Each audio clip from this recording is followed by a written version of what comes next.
So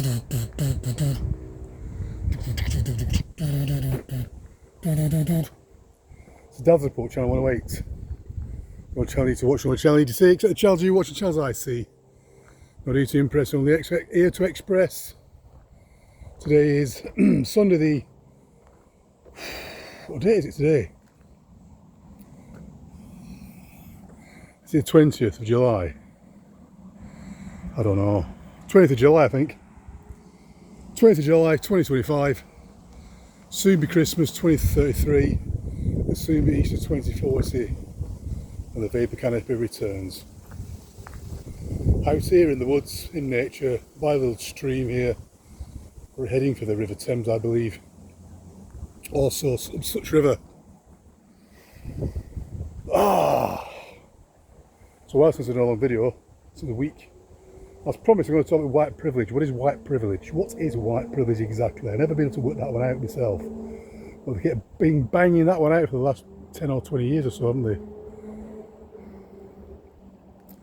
I once had an argument with a guy regarding politics. A guy in America I know, was a black guy. I used to be my Facebook friend back then.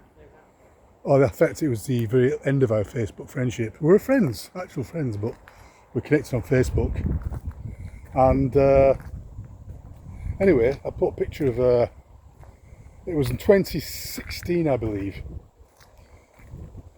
Yes, it would have been 2016 when the presidential elections were on, and it was between Obama's second term was coming to an end, and it was Donald Trump versus Hillary Clinton. You know, the one where Donald Trump said it'd clean up the swamp. He would put Hillary Clinton in jail for being corrupt, and a whole bunch of other stuff he said he'd do that he never did. That time, his first term. I'm not going to talk about Trump though. This isn't for another. That's a topic for another video. I've talked about him before, and I'll talk about him again. Q-tards and all that kind of stuff. Anyway,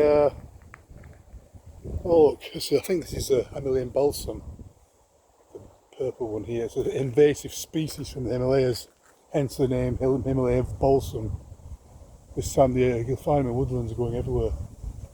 They do like illegal immigrants. They spread like wildfire. Anyway, I'm not talking about that either. It looks nice, but it's yeah, apparently it's an invasive species, and it's like parrots and grey squirrels, like the parakeets, the green parakeets and the grey squirrels, all invasive species. Funny how species from other countries, when they introduce to another country, they actually become an invasive species, don't they? It's the way it works. Like in Australia, the rabbits. When rabbits were introduced to Australia, they became a pest. They were an invasive species. There was no predators to keep the population down. And yeah, and there's lots of stories. I'm not going to talk. I'm going to do a separate video about invasive species. That's a topic for another video. Right, white privilege. So yeah, I'm talking to this guy, my friend, on Facebook, who's actually my real friend in life as well. Black guy in America.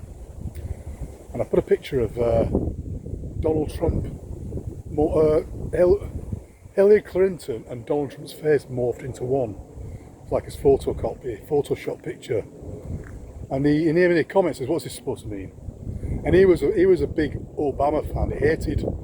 He loved living under the Obama administration with Obamacare and everything else. I think he did have some medical issues, health issues, and he often expressed how thankful he was for Obamacare and all that kind of stuff, which I heard it turned out to be a big scam.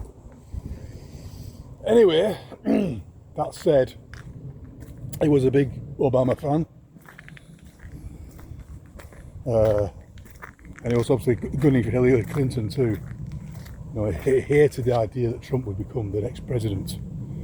He hated that with a vengeance. Unfortunately, this fella died, I think probably within the first year of Trump's administration. I know he had health problems. He was diabetic and had various other health issues. But I guess when you let things get to you and you get stressed out about stuff, that doesn't help, does it? He was younger than me as well, this guy. But anyway, we had a bit of a falling out, you know, as you do online.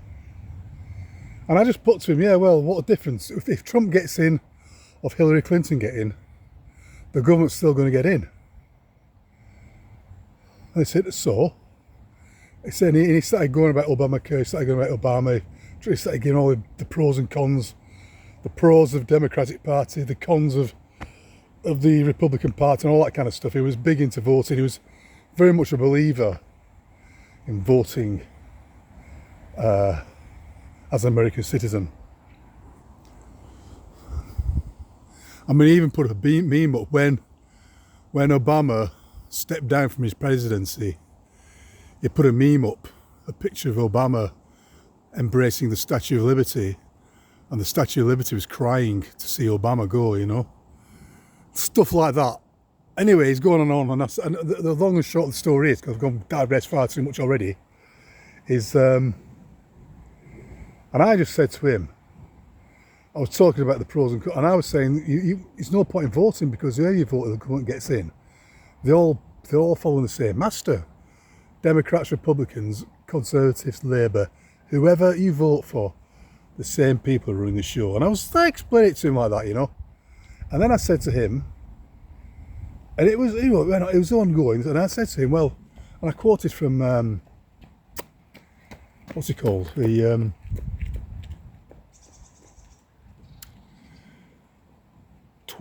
Mark Twain, yeah. Mark Twain's quote saying, if voting worked, it wouldn't be allowed. And I've quoted him, I said, as Mark Twain said, if voting worked, it wouldn't allow it. And then he said to me, yeah, Mark Twain, he was living under white privilege. He enjoyed white privilege. And then I asked him, what is that supposed to mean exactly? By which time he'd blocked me on Facebook. He wouldn't even continue the conversation. And I thought, I wanted to genuinely understand what this whole white privilege thing meant. I said, what has that got to do with what we're talking about here? I'm just talking about, and I did a whole long comment, and I say, explain it. I'm not talking about white privilege or black privilege or any type of privilege. I'm talking about a deep state, one world government, which are controlling all the governments of the world. This is 2016, right? And he said, yeah, and when I said that to him, as soon as I sent the send, it wouldn't receive. Oh, this person has blocked you. This, you know, something like that. I couldn't send the message to him because he'd been blocked. It's like, what? Okay, fair enough. I was having a conversation, you know. A lot of people got triggered back then, you know. That was a real trigger mechanism, wasn't it? The old Trump thing. If you're a supporter of Trump, and I wasn't supporting Trump at all. But anyway, the white privilege. Trump, subject for another video. Invasive species, subject for another video.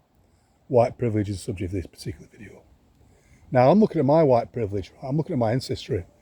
To talk about white privilege, you know, about all the white slave owners, you know, like the blacks were slaves in the plantations in America and the Caribbean, etc., and the Americas in the New World, you could say, New World Order. And it was all run by white plantation owners. The white people went to Africa, took slaves from Africa and put them to the plantation. And this is the narrative we're given, that white people were the slave owners and black people were the slaves, right? On that basis, that's what white privilege is based on. And all the blood, sweat and tears of black slaves has contributed to the privileged position of white people in the Western societies. And I'm looking at my family background as a white, privileged white person, right? On my mother's side, I can only go as far back as my great-great-granddad, and I don't know much about that. The knowledge is very sketchy and very limited. All I know about my great-great-granddad, which is going back more than 100 years ago, is he owned a pub in Royton, my local town, Royton, called the Open Anchor. He was a pub landlord. He owned a pub. That's kind of privilege, isn't it? He owned a pub, and he, you know, My granddad on the same side, this is my mum's side, my granddad on the same side, Grandad Broadbent, my mother's dad, he was a mechanic. He used to be a machine mechanic in the cotton factories. He used to maintain and repair machines in the cotton factories and they were all mostly steam powered, I think, that time, steam powered cotton machines. This is early 20th century now, we're talking 1930s, 1940s, like that, 1950s. And he worked in cotton factories as a machine mechanic. Hard work. He was a socialist. He was very Victorian in his attitude, very domineering. But yeah, his privilege went that far, and he lived in a council house on Ouswood Road, just down the road from where I was born, which is a council house, projects as they refer to in America. My grandmother, on the same side, she worked in the cotton mills. She worked on the as a spinning the wet cotton on the spinning machines. Really long hours, long shifts. I think they did more than 8 hours a day that day. I think it was like 10, 12, maybe 16 hours a day sometimes. Long hours. She died of pneumonia at the age of 36 because of the conditions of those cotton factories, the damp conditions and the fibres. No warm mats. There was no health and safety back then, and a lot of people used to suffer from respiratory issues in the cotton factories because of the conditions they used to work in. Right. So she died of pneumonia caused by working in the cotton factories, cotton mills. Lancashire, not North England. The cotton hub of the world it was at that time. Now on my dad's side are all farmers from Cumbria. My dad's side, all from Cumbria, farmers. Privileged people, they owned land, they had farms, like that, they dealt in livestock and stuff like that, and farms. Some privileges there, no doubt. And my granddad, he left Cumbria to become a policeman. He was a copper. He was an alcoholic. He was a wife beater. He was a Freemason. And he used to beat the shit out of my dad as well, and my Uncle Fred. He wasn't a very good person, and he was a Freemason and a copper and an alcoholic. All kind of ties in. I guess you could say he was experiencing white privilege, but his privileges went as far as being a copper, in a Freemason. The fact that he got caught drunk on duty when they were based in Widnes, near not too far from Liverpool. The story is, my granddad was drunk on duty, and he got caught, and then, as a punishment, he was made to move to Oldham, Lancashire, my hometown, and pay for his own removal expenses. I think if he was a Freemason, they probably would have sacked him. But the Masons look after each other, don't they? So yeah, he was privileged. Died of lung cancer because he was a chain smoker. When I was a little toddler, I don't really remember him. I got something vague going on there. My dad was a butcher. He worked hard. My mum was a housewife, traditional, I'm a vegetarian myself, funnily enough. We're all vegetarians. But my dad we all became vegetarian, but my dad's a butcher. He was in the army, he fought in World War II. His whole life he lived as a butcher. Worked long hours, fed the family. My mum stayed at home, worked hard as a housewife and mother. Sometimes she did part-time work. That was how we lived in a semi-detached house. It was a relatively low area we lived. Can't complain. We didn't live in poverty. So yeah, I guess we were privileged in that level. That's my own personal situation. Not as far as I understand, I don't think any of my ancestors owned slaves. Now, let's go broader. White privilege, slaves in the plantations of the Caribbean, slaves in North America and that. While all that's going on, white indigenous people of England, all across the UK, I suppose, were slaves too. Especially in the cotton factories, especially down the coal mines. It's going to start raining in a minute. I'll start moving back. Coal mines, working long hours, 16 hours, 7 days a week sometimes, maybe 6 days a week, but they'd have a Sunday off, go to church. 6 days a week, working their asses off for very little, poverty stricken. You've got that. When you look at the history in the 1800s of how the white working class were treated. To be honest, I told you about the one lady in HR who still exists, supervised the AI contest. So, yeah, white privilege.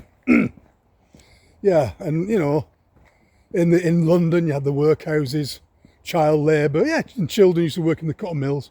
Children used to live in the down in the pits.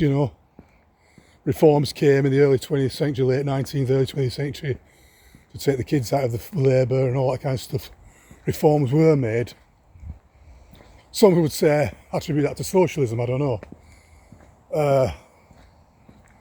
but that's a subject for another video.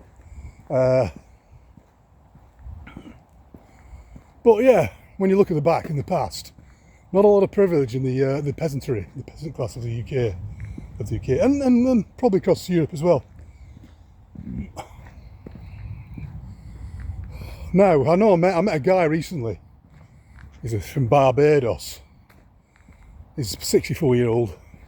His mum and dad are from Barbados. He came over when he was a little kid and lived his whole life here in the UK. Speaks like a Londoner, everything. And he said to me, his family, right, they go way back to plantation times in Barbados, and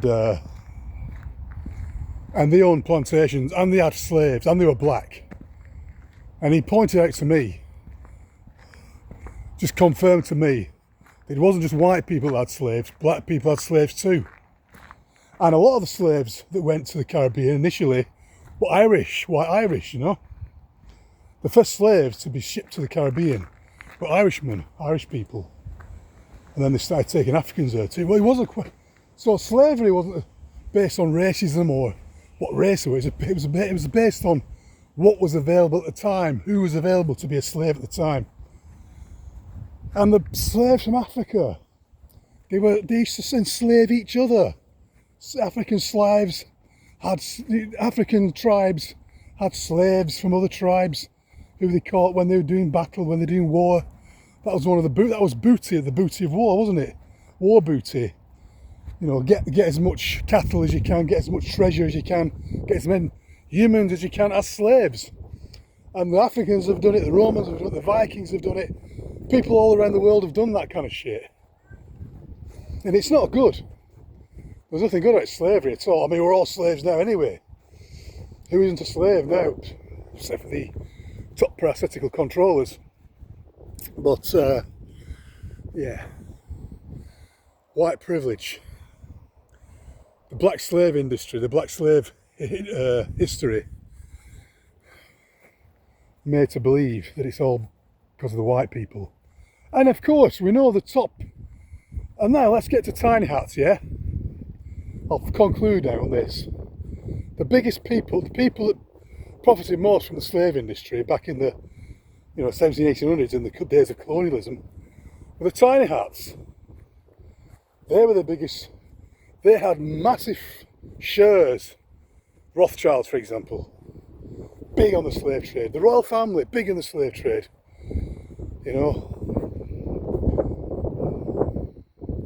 Nobody complains about them. Nobody complains about the tiny hats for having the massive stake in the slave industry. So black people had slaves. White people were slaves. I don't know if it is particular. I'm sure, in some cases, a black plantation owner could well have had a white people working on his plantation as slaves. I'm sure that was the case. It might be, maybe few and far between, but I'm sure that was the case. I've got no documented evidence of that to suggest that, but I'm sure that was the case. I'm sure there were black plantation owners that had white Irish slaves on the plantation. Just saying. White people were slaves, black people were slaves, black people were slave owners, white people were slave owners. And the tiny hats, the biggest profiteers of the slave trade. If I've missed anything out, please say so in the comments. Like and subscribe, comment below, say what you think, add some extra spice as a little subject. Signing off. Peace, bless.